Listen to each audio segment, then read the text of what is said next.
Guys बहुत से अच्छे अच्छे क्वेश्चन हम आज करने वाले हैं solve related to magnetic effect of current. ये बार बार मैं वीडियोस जो भी डाल रहा हूँ अपलोड कर रहा हूँ वो रिसेंट एग्जाम में आए हुए क्वेश्चंस न्यूमेरिकल से रिलेटेड है। So let's solve some more numericals. अभी आपके सामने जो फर्स्ट क्वेश्चन रखा हुआ है देखिए, two identical wires a and b each of length l. दो आइडेंटिकल वायर्स हैं, मान लीजिए ये दोनों सेम है, तो इन सब का लेंथ, इन दोनों का लेंथ L लिया गया है। ठीक है, ये दो वायर है, कैरी द सेम करंट। उसके साथ साथ ये भी बोल दिया है कि दोनों में से जो करंट कैरी हो रहा है वो सेम हो रहा है। क्वेश्चन को हमेशा अच्छे से पढ़ो पहले आप। Wire A is bent, carry the same current I। Current क्या है I।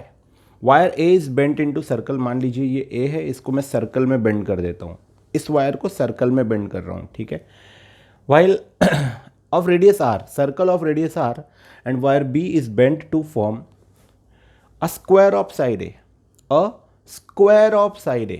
बात समझिए, दूसरे वायर को B को, दोनों की लेंथ सेम थी, ये भी L था ये भी L था, इसको सर्कल में बदल दिया, इसको स्क्वायर में बदल दिया। दोस्तों सर्कल के बारे में एक बात ध्यान रखिए कि अगर रेडियस r है तो सरकमफरेंस होगा 2πr। सरकमफरेंस मतलब कहीं से भी शुरुआत करिए और वापस वहीं तक का पॉइंट, पूरी length of a circle. So L is equals to 2πr। तो इसका जो लेंथ था L A का, उसको सर्कल में बदल दिया, मतलब लेंथ को ही सरकमफरेंस में बदल दिया, याद रहे। दूसरी बात, जो आप स्क्वायर की बात करते हैं तो यहाँ पे दूसरा जो वायर था B, उसकी लेंथ को एक स्क्वायर में बदल दिया, मतलब लेंथ को 4 टाइम्स A में बदल दिया। अब एक साइड अगर A की है तो चारों साइड कितने की होगी, 4A की। तो भैया A की वैल्यू आ जाएगी L/4।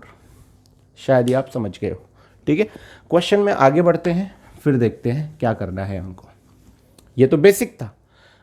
To form a square of side A, square of side A, side कितना है स्क्वायर का A। If BA and BB are the values of magnetic field, BA for circle, BB for square magnetic field, at the centre of the circle and square. Centre की बात की जा रही है, centre से डायमेंशंस चेंज हो जाएंगे, conditions change हो जाएंगी, कंडीशंस चेंज हो जाएंगी, फिर रिपीट कर रहा हूं, कंडीशंस चेंज हो जाएंगी। फॉर्मूला क्या लगेगा बताऊंगा मैं, respectively then the ratio BA upon BB is dash. देखो इसमें आपके दो टॉपिक रिवाइज होंगे, एक टॉपिक होगा सर्कल वाला और उसके सेंटर पे, है ना, हमने वो पढ़ रखा है μ0I अपॉन ट्वाइस आर। अगर नंबर ऑफ टर्न्स है तो μ0NI upon twice r. Centre पे मैग्नेटिक फील्ड होती है सर्कल के। ठीक है, हमने एक ये भी पढ़ रखा है। अब हमने स्क्वायर का तो नहीं पढ़ा है, अगर तो स्क्वायर की एक कंडीशन पढ़ी है जो स्ट्रेट वायर से बनती है। देखिए, अब स्क्वायर का सेंटर मतलब ये पॉइंट, ठीक है, बाकी मिटा दो, इंटू 4 कर देना, एक का फाइंड कर लो। यहां से यहां तक के डिस्टेंस को A ले लेते हैं, है ना। अब पूरा स्क्वायर का साइड कितना है बेटा, A, ऐसा बोला गया है, एक साइड A का है। देखिए तो ये, लेकिन हमारा जो डेरिवेशन होता है उसमें हम ये साइड को A लेते हैं, इस पार्ट को A लेते हैं। अब ये पूरा साइड A है तो ये हाफ, मतलब सेंटर तक का क्या होगा, A/2। ठीक है, तो इसका फॉर्मूला याद आ रहा है आपको। मान लीजिए हम इसे अगर पहले A रखें, A हमने वैल्यू ली है डिनोट करने के लिए, तो इसका फॉर्मूला याद आ रहा है आपको, क्या था, इस वायर के वजह से इस पॉइंट पे मैग्नेटिक फील्ड, राइट, ये एंगल बनता था, याद करिए, θ1 θ2 हम बनाते थे और हम लेते थे μ0I upon 4πA sin θ1 plus sin θ2। तो ये दो टॉपिक हमारे इस एक क्वेश्चन में रिवाइज हो रहे हैं। जेई मेंस 2016 का क्वेश्चन है, रिसेंटली मैं सारे आए हुए क्वेश्चंस आपको ले रहा हूं। तो देखिए μ0I upon 4πA sin θ1 plus sin θ2। ए क्या होता है, इस लाइन से, इससे जिसमें से करंट फ्लो हो रहा है, उससे उस पॉइंट तक का डिस्टेंस जहां पे मैग्नेटिक फील्ड फाइंड करनी है, यहां फाइंड करनी है। तो फिलहाल तो हमारा स्क्वायर की साइड ही ए है, उसका सेंटर मतलब ये होगा आधा A/2, तो A की जगह हमें लेना होगा A/2। और फिर θ1 45 डिग्री स्क्वायर में, ये भी 45 डिग्री होता है स्क्वायर के लिए, है ना। सो हमें sin θ1 प्लस sin θ2 करके सॉल्व करना है। चलिए स्टार्ट हो जाइए, जिनको आता है, जो कर सकते हैं वो पॉज करें वीडियो को और खुद करें, पहले सर्कल के लिए और फिर स्क्वायर के लिए। चलिए हम एक एक करके सॉल्व करेंगे। फॉर सर्कल ले लेंगे, क्योंकि रेशो पूछा है, the ratio of b A upon B b, b a circle b b square. तो बी ए के लिए क्या करेंगे, सर्कल के लिए, है ना, जहाँ हमें बी ए फाइंड करना है। तो हम पहले लेंथ की बात कर लें, लेंथ होता है 2 पाई आर, तो आर हो जाएगा, हमें अगर आर की वैल्यू निकालनी हो तो l is equal to 2 pi r, अगर हमें आर की वैल्यू निकालनी है तो एल अपॉन 2 पाई। ठीक है, तो देखिए l is equal to 2 pi r की वैल्यू निकालनी है तो एल अपॉन 2 पाई, ये कंडीशन समझ में आ गई है। अब बी ए की वैल्यू फाइंड करेंगे। Magnetic field at the centre of a circular ring coil, जो भी है, तो इसके सेंटर पे बी ए से डिनोट कर रहे हैं क्योंकि ए था वो वायर, b A is equal to mu zero i upon twice r. ठीक है, mu zero i upon twice r substitute कर देंगे, mu zero i upon twice into r, r की वैल्यू एल अपॉन 2 पाई, तो ये रहा l upon 2 pi, 2 2 cancel, pi ऊपर, mu zero pi into i upon l. I hope आपको समझ में आया फॉर बी ए, बी ए समझ में आ गया, mu zero pi into i upon L. हमें बी ए अपॉन बी बी चाहिए, बी ए हमारे पास आ चुका है, लेकिन ये हम एमसीक्यू सॉल्व कर रहे हैं, इसमें कोई स्टेप मार्किंग नहीं है। सर जान दो ना, हम थक गए, अब बीबी नहीं फाइंड करेंगे, आधा मार्क्स, ऐसा नहीं होता। चलिए बीबी पे आ जाते हैं। For b b we must know about square, square की वो पूरी थियरी बता देता हूँ हम कैसे सॉल्व कर रहे हैं, ताकि आप लोगों को ईजी जाए बाद में देखने पे। L is equal to 4a लेना पड़ेगा, क्यों वो बता दिया मैंने आपको, 4 साइड होते हैं, हर साइड a का है, और उसी लेंथ से वो पूरा स्क्वायर बनाया है। तो l is equal to 4a, तो a is equal to l upon 4। ठीक है, L is equal to A is equal to L upon 4। Now in terms of a square, if I talk over here, ये centre है, ये बनाने से better है पहले आपको हमेशा ये लाइन बनानी चाहिए, स्ट्रेट वायर से उस पॉइंट तक का डिस्टेंस। ठीक है, फिर एंगल θ1 θ2 जो कि एक्स स्क्वायर में 45 डिग्री होता है। ठीक है, 45 डिग्री 45 डिग्री, ये कंप्लीट ए है, ये कंप्लीट ए है, तो अब आप मुझे बताओ ये कंप्लीट कितना होगा, a/2, आधा सेंटर तक है इसलिए। चलिए, तो इसके लिए हम मैग्नेटिक फील्ड का फॉर्मूला क्या बनाते हैं, so B is equal to mu zero upon 4 pi. सही है, mu zero upon 4 pi, current upon that distance, conductor से उस पॉइंट का डिस्टेंस। अब ये सब मैं पढ़ा चुका हूँ, कई न्यूमेरिकल ले चुका हूँ, I अपॉन A, है ना। अभी फिलहाल यहाँ पे जो डिस्टेंस है वो a/2 है, बट मैं फॉर्मूला सब्सटीट्यूट कर, बाद में सब्सटीट्यूट करूंगा, फॉर्मूला लिख रहा हूँ, बाद में a की वैल्यू सब्सटीट्यूट करूंगा। देन साइन θ1 प्लस साइन θ2, बहुत ही ईजी है, θ1 45 डिग्री, θ2 भी 45 डिग्री है। अब a की जगह पे सब्सटीट्यूशंस ला लो, a की वैल्यू क्या है, a/2, a is the distance, straight wire से उस पॉइंट तक का डिस्टेंस को फॉर्मूले में ए लिया है, आप कुछ भी ले लो, हमने ए लिया था इसलिए मैं ए के रेस्पेक्ट से पढ़ा रहा हूं, पर गलती से यहाँ साइड ऑफ द स्क्वायर भी ए आ गया, तो हमने a/2 ले लिया। Sine θ1 plus sine θ2, sine θ1 45 degree, sine θ2 45 degree, 1/√2 1/√2 value put up करो और मुझे आप लोग इसकी वैल्यू बताओ। तो इसकी वैल्यू आनी चाहिए, अगर हम एक साइड की ले रहे हैं, फिलहाल हम एक साइड की बात करेंगे, ऐसे स्क्वायर में 4 साइड है, दूसरी, तीसरी, चौथी, तो जब ये साइड लेंगे तो ये पॉइंट होगा, लेकिन मैग्नेटिक फील्ड सेम आएगी। ये साइड लेंगे तो ये होगा, ओके, ये साइड लेंगे, क्योंकि करंट सेम फ्लो हो रहा है और डिस्टेंस सेंटर तक का सबका सेम है और वो एक स्क्वायर है, तो साइड सेम है, तो एक वायर की फाइंड करके 4 से मल्टीप्लाई कर दो, 4 से मल्टीप्लाई कर दो, आंसर आपका आ गया है। तो फिलहाल जब आपने एक के लिए सॉल्व किया, सारी कैलकुलेशंस की, 1/√2 1/√2 ये सारी चीज़ें सॉल्व की, तो 4 म्यू जीरो आई अपॉन, बोलिए 4 mu zero i upon √πl, क्योंकि a की वैल्यू है l/4। देखिए ये a की वैल्यू क्या है, l/4, ये यहाँ सब्सटीट्यूट करना पड़ेगा, सो √2 इंटू πl, ये सिर्फ b की वैल्यू है, मतलब सिर्फ एक साइड की। हमें बी नेट चाहिए, बी नेट मतलब स्क्वायर के चारों साइड के लिए चाहिए। क्या आपको ये समझ में आ गया?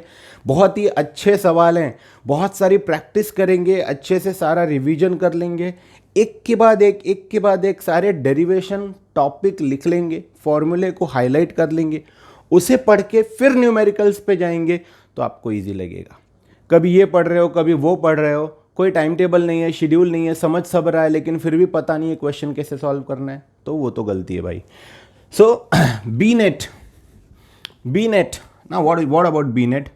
B net is equals to 4 times B for a side of a square, ये एक साइड के लिए, तो 4 टाइम्स इंटू 4 म्यू 0 आई upon under root pi L, 4 4 ज़ा 16, सो इसके बाद क्या आया 16 mu 0, 16 mu 0 I upon under root pi l. So this is b net. क्या आंसर हो गया? नहीं, अभी तो बी ए अपॉन बी बी पूछा है, रेशो पूछा है बी ए और बी बी का, तो ये था बी ए, ये है b b, this is b net for square, तो इसे अब हम लिख सकते हैं बी बी, ये है बी बी की वैल्यू, बी बी है, बी बी नहीं है। तो देखिए तो बी ए अपॉन बी बी चाहिए, बी ए अपॉन बी बी, रिश्तियों वाली वैल्यू आने वाली है आपकी।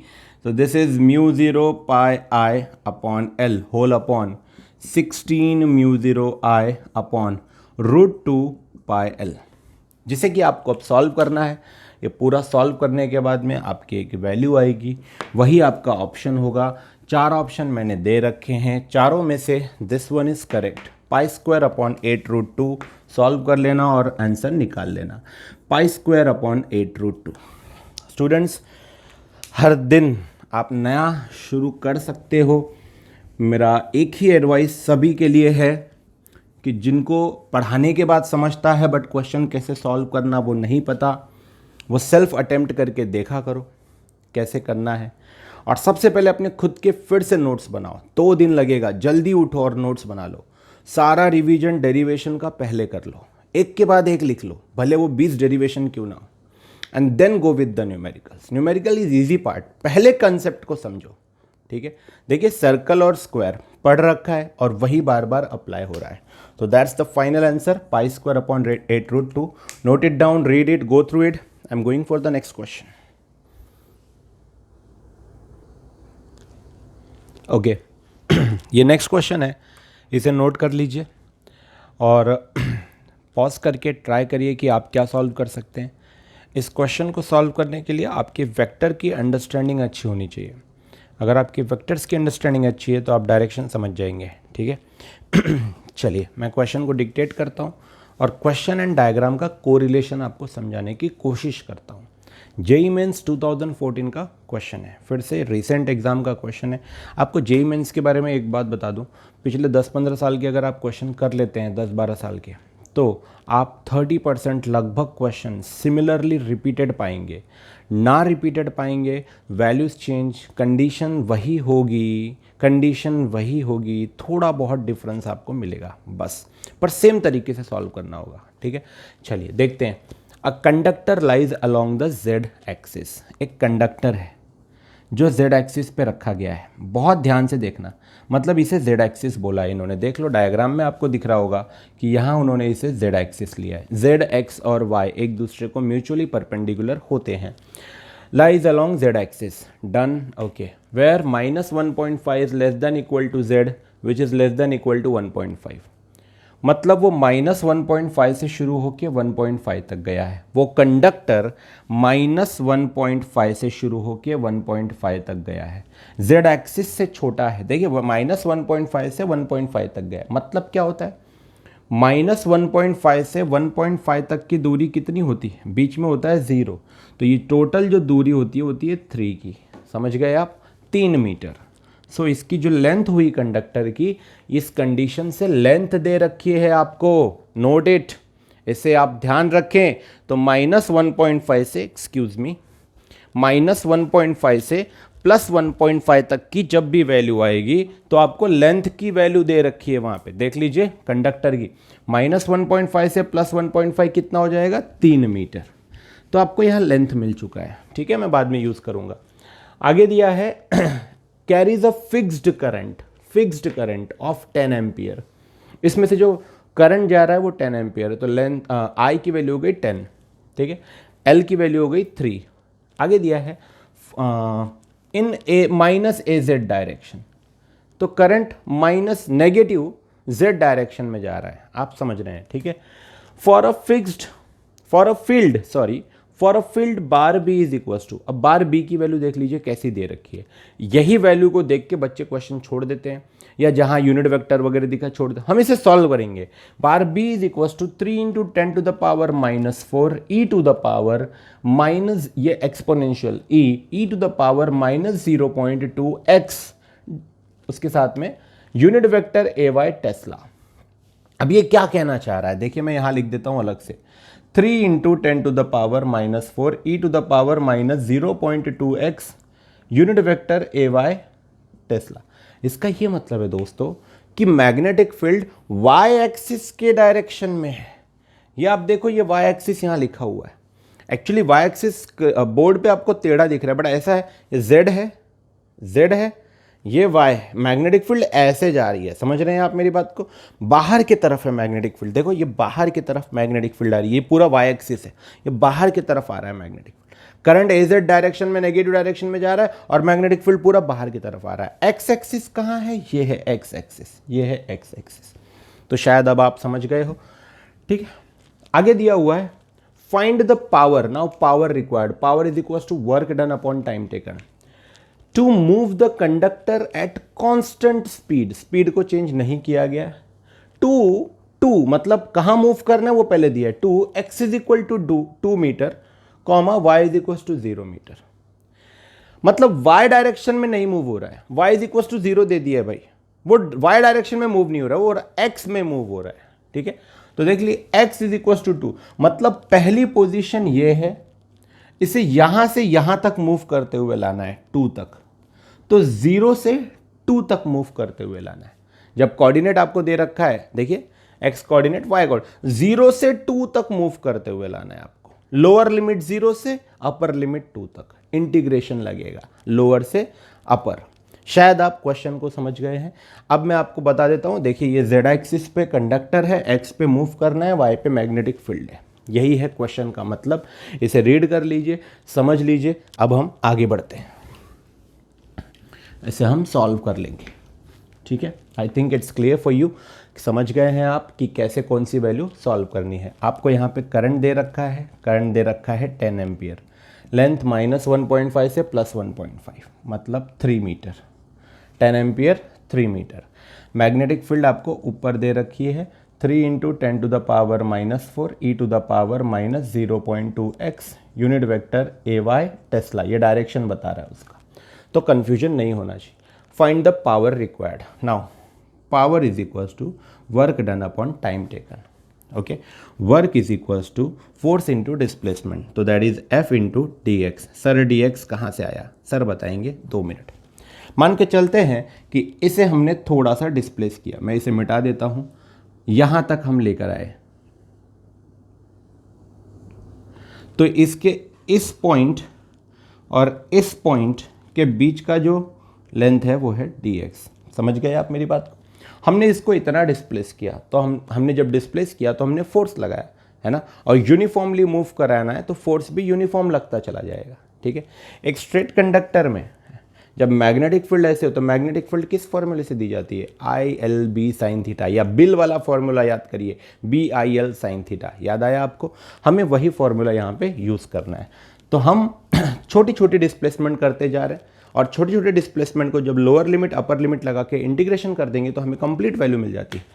सो हमें work done F into d x upon T, 0 से लेके 2 तक हमें डिस्प्लेस कराना है। मैंने बता दिया था कैसे होता है, क्या वैल्यूज हमने यूज़ की। तो 0 से लेके 2 तक हमें डिस्प्लेस कराना है। Power is equal to work upon time. आगे मैं यहाँ पे ऐसे सॉल्व करते हुए जाऊँगा, ध्यान दीजिएगा बहुत अच्छे से। F की वैल्यू ILB साइन थीटा, पर they are all mutually perpendicular to each other. ऐसा कैसे सर? वहां लिखा तो नहीं है, लेकिन एक्स वाई जेड, मैंने कहा वेक्टर का नॉलेज होना चाहिए। X y z are mutually perpendicular to each other, therefore sine theta sine 90 is equal to 1। तो यहां पे power is equal to integration of 0 to 2, f के जगह लगेगा ILB साइन थीटा साइन 91, लिखने की जरूरत नहीं है, इंटू dx अपॉन टी। ये फिलहाल मैंने फॉर्मूला क्रिएट करके आपके सामने रख दिया, यही आपको यूज़ करना है। जो चीज़ें इंटीग्रेट होंगी उन्हें इंटीग्रेट करिए, वरना बाहर फेंक दीजिए, जो नहीं होगी उनको। चलिए आगे देखते हैं। अब मैं बार बार पावर इज इक्वल टू नहीं लिखूंगा, आपको समझ जाना है कि इस तरफ क्या है। आई इंटू एल को बाहर निकाल देते हैं, तो आई और एल को बाहर निकाल दिया, integration 0 to 2 B into d x. अब B into d x, B की वैल्यू ये रही आपके सामने, बताइए 3 into 10 to the power -4 e to the power -0.2 x हो गया। बी इंटू डी एक्स है तो इंटू डी एक्स, मतलब एक्स के रिप्रेजेंट से इंटीग्रेशन सॉल्व होगा। Upon t in time how much, 5 into 10 to the power -3 second, इतने second में मूव कराना है, तो in time 5 into 10 to the power -3। Okay दोस्तों, आई इंटू एल की वैल्यू आप लास्ट में भी सब्स्टिट्यूट कर सकते हो, अभी लिखने की जरूरत नहीं है, बार बार लिखते रहना पड़ेगा आपको। सो आई एल बाहर आ गया, साथ ही साथ आप देखो ये भी नंबर है, नंबर को हम बाहर ले लेते हैं इंटीग्रेशन में। सो ये हो गया I into L into 3 into 10 to the power -4, ये भी बाहर आ गया। इंटीग्रेशन ऑफ 0 to 2, मैं एक एक स्टेप सॉल्व कर रहा हूँ, e to the power -0.2 x into d x. E का जो भी इंटीग्रेशन होता है, जो भी वैल्यू होती है, जैसे ई टू द पावर अगर एक्स है तो उसका इंटीग्रेशन आएगा e to the power x upon जो भी एक्स का कोइफिशिएंट है। मान लो e to the power 2x अगर वैल्यू है, ई टू द पावर 2x उसका इंटीग्रेशन, तो इंटीग्रेशन क्या आएगा, e to the power 2x upon 2, x का कोइफिशिएंट अपॉन में आ जाए। ये आपको इंटीग्रेशन का रूल पता होना चाहिए, 0 to 2 e to the power -0.2x dx। Log table से आप इसकी वैल्यूज वगैरह निकाल लेना। So now I l b, देखिए यहाँ पे आप देखिए ये क्या किया मैंने, अपॉन टी रह गया है, तो अपॉन टी को आप यहाँ भी लिख सकते हैं, ये अपॉन टी था, ये बाहर लिख सकते हैं, 5 इंटू 10 टू द पावर -3 चलेगा। ठीक है, मैं डायग्राम मिटा देता हूँ, जगह नहीं है तो, ताकि हम अच्छे से सॉल्व कर सकें। बहुत अच्छे अच्छे क्वेश्चन हैं, कंसेप्ट बिल्डअप होता है, मज़ा आता है अगर आप खुद से सॉल्व करने की कोशिश करते हो। आप जितना इग्नोर करते हो उतना आप पीछे होते चले जाते हो। So B is equals to, ना sorry, we are finding P power, है ना। So P is equals to I L, ये अभी आप कुछ सॉल्व ना करें, इसे आप ऐसे ही रखें, पहले हमें उसे सॉल्व करना होगा ई टू द पावर -0.2x को। तो जब हम उसका इंटीग्रेशन करेंगे तो ये सब, ये दिख रहा है आपको, ये एज इट इज़ रख देंगे यहाँ, मतलब ये आपको एज इट इज़ वहाँ लिखना है। ठीक है, तो उसके बाद आप ई टू द पावर -0.2x का इंटीग्रेशन कर डालिए। इंटीग्रेशन करेंगे तो आपको मिलेगा e to the power -0.2x as it is upon जो भी x का कोइफिशिएंट है वो नीचे आ जाएगा साइन के साथ -0.2। ये है integration of e to the power -0.2x dx। लेकिन लोअर लिमिट 0, अपर लिमिट 2, अभी हमें उसे भी अप्लाई करना होगा। सो अब कैसे अप्लाई करते हैं, पहले आप x के जगह पे अपर लिमिट सब्सटीट्यूट करते हो, फिर माइनस, फिर x के जगह पे लोअर लिमिट सब्सटीट्यूट करते हो। -0.2 को बाहर ले सकते हो, तो ये बाहर अपॉन 0.2 आ जाएगा। मतलब अगर मैं इस पूरे वैल्यू को लिखूँ, आप नहीं तो कंफ्यूज हो जाएंगे, क्या है value, I into L into 3 into 10 to power -4, 5 into 10 to the power -3, तो मैं आई ले रहा हूँ। आई की वैल्यू आप सब्सटीट्यूट कर सकते हो, L into 3 into 10 to the power -4, L की भी वैल्यू कर सकते हो 5 into 10 to the power -3 into -0.2 को बाहर ले लेते हैं, -0.2, दैट्स इट, क्लियर।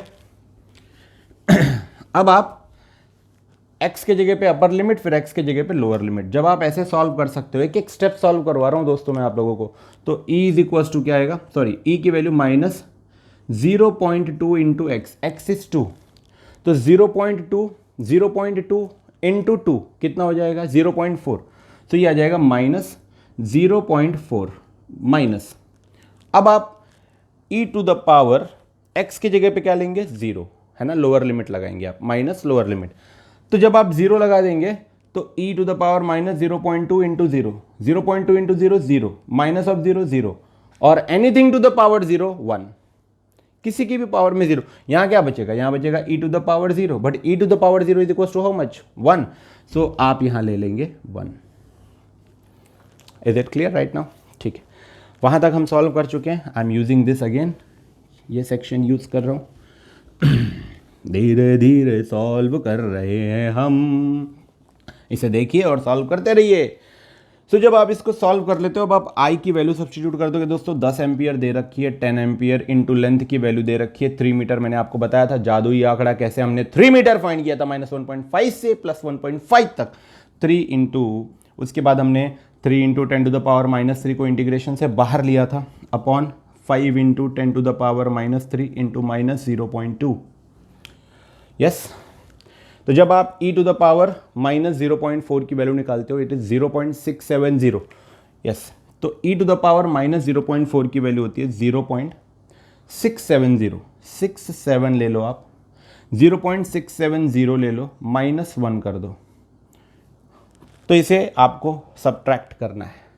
तो ये लगभग 1.00 समथिंग आएगा, जो भी वैल्यू आएगी मैंने निकाल रखी है, और वो भी नेगेटिव में आएगी, क्योंकि छोटी वैल्यू को बड़ी वैल्यू में से माइनस कर रहे हो। 1 बड़ा होता है और 0.6 छोटा होता है, तो उसका माइनस और ये माइनस कैंसिल हो जाएगा। यहाँ माइनस में वैल्यू आएगी, उसका माइनस और ये माइनस कैंसिल हो जाएगा। आप छोटी वैल्यू को बड़ी वैल्यू में से माइनस कर रहे हो, आंसर नेगेटिव आएगा, नेगेटिव नेगेटिव कैंसिल हो जाएगा। सो आप उसके बाद इसको सॉल्व करते हैं। 10 into 3 into 3 into 10 to power -3, ये 10 टू द पावर 1 है, ये -3 है, नीचे बचा है -3। इसे आप सॉल्व, आई थिंक हमने कोई वैल्यू 10 टू द पावर -4 ली थी क्या? हम सही सॉल्व कर रहे हैं? हमारी कोई वैल्यू, ये देखिए 3 इंटू 10 टू द पावर -4 था, हमने -3 ले रखा है। That's a mistake, 10 to the power -4 लेना चाहिए, right? I am sorry for that.